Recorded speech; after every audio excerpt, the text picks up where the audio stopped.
What is supply and demand in trading. तो जैसा मैंने आपको प्रीवियस वीडियो में बताया, सप्लाई एंड डिमांड का मतलब होता है aggressive buying and aggressive selling. That's it. हमें चीजों को एकदम सिंपल वे में समझना है। यहाँ इन कैंडल्स को देखिए, कंटिन्यूअस बिग रेड कैंडल जो हमें एग्रेसिव सेलिंग शो करता है। इसका मतलब यहाँ एग्रेसिव सेलिंग हुआ है, जिसके बेस पर हम एक सप्लाई जोन ड्रॉ कर सकते हैं। अब यहाँ देखिए demand, continuous big green candle जिसे हम मोमेंटम कैंडल भी बोलते हैं, यहाँ एग्रेसिव बाइंग हुआ है। तो सिंपली डिमांड एंड सप्लाई के लिए हमें aggressive buying and aggressive selling चाहिए, एक अच्छा मोमेंटम चाहिए। ओके, अब देखिए हमें ऐसा मोमेंटम नहीं चाहिए जहां छोटे कैंडल्स बन रहे हो। We need nice momentum candles like this. So in trading supply और डिमांड का मतलब होता है aggressive buying and aggressive selling. Next, why do I trade supply and demand, मतलब हमें क्यों सप्लाई एंड डिमांड पर ट्रेड करना चाहिए। देखिए, हर चीज के पीछे एक लॉजिक, एक माइंडसेट होता है। बिना उसे जाने उसके ऊपर काम करने में ना आपको मजा आएगा ना मुझे। तो चीज बहुत सिंपल है। मैं as a retail trader prefer करूंगा बिग प्लेयर्स के साथ ट्रेड में रहने का, मतलब जिनके पास बहुत पैसा है। वो जब मार्केट में रिएक्ट करे तो मैं भी उनके साथ रिएक्ट करूं। जब भी ऐसे एग्रेसिव कैंडल फॉर्म होते हैं, इसका मतलब यहाँ कोई बिग प्लेयर एंटर हुआ है, क्योंकि हम रिटेल ट्रेडर के पास इतना एग्रेसिव मूव लाने का पोटेंशियल नहीं है। अब आप एक क्वेश्चन का आंसर दीजिए। मान लीजिए मिस्टर राकेश झुंझुनवाला यहाँ इस लेवल पर बाय करते हैं, तो क्या आप यहाँ बाय करना पसंद करोगे? ऑफ कोर्स आप करोगे। So that's the simple reason हम लोग क्यों डिमांड एंड सप्लाई को यूज करते हैं।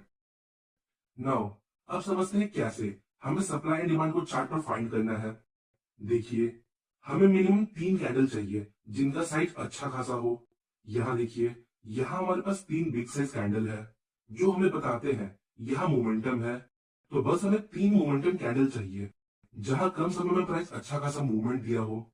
अब देखिए, 3 से ज्यादा कैंडल भी हो सकते हैं, जैसा कि आप यहाँ देख सकते हो।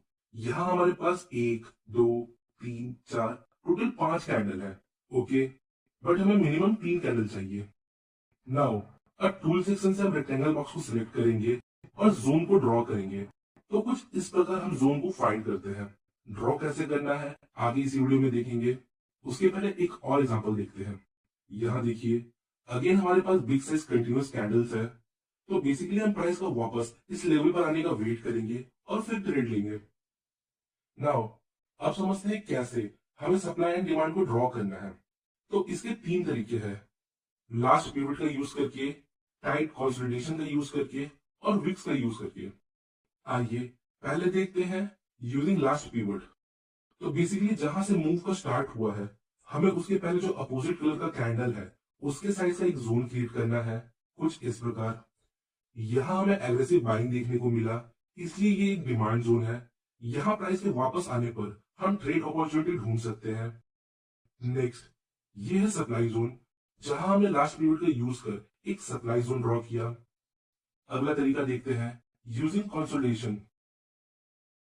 बेसिकली अगर एक एग्रेसिव मूव के पहले हमें एक टाइट कंसोलिडेशन मिलता है, तो हम उस एंटायर कंसोलिडेशन के बेस पर एक जोन ड्रॉ कर सकते हैं। फॉर एग्जांपल, यहाँ देखिए, प्राइस में एग्रेसिव सेलिंग आने के पहले यहाँ प्राइस थोड़ा कंसोलिडेट करता है, तो हमने इस कंसोलिडेशन के बेस पर एक सप्लाई जोन ड्रॉ किया, कुछ इस प्रकार।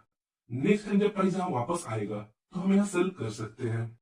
नेक्स्ट, ये है डिमांड जोन का एग्जांपल, जहां हमने कंसोलिडेशन का यूज करके एक डिमांड जोन मार्क किया।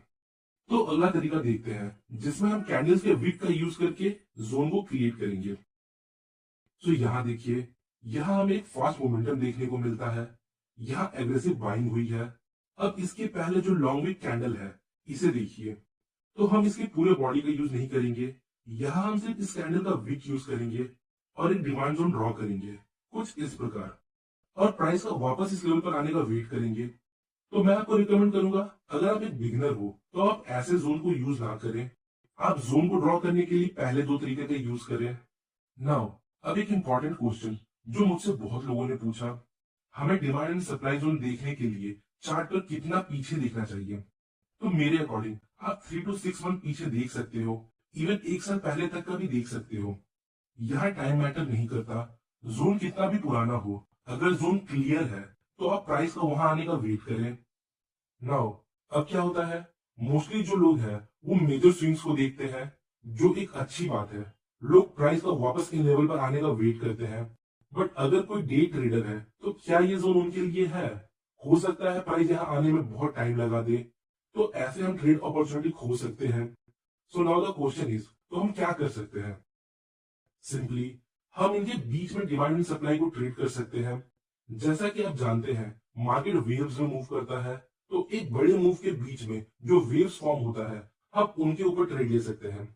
आइए एग्जांपल देखते हैं।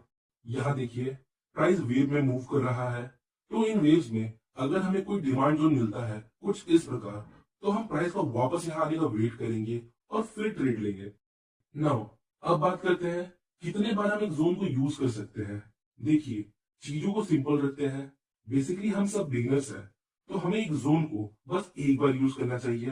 पर इसका मतलब ये नहीं ये दोबारा काम नहीं करेगा। बट अभी के लिए मैं आपको रिकमेंड करूंगा, आप एक जोन का यूज एक बार करें।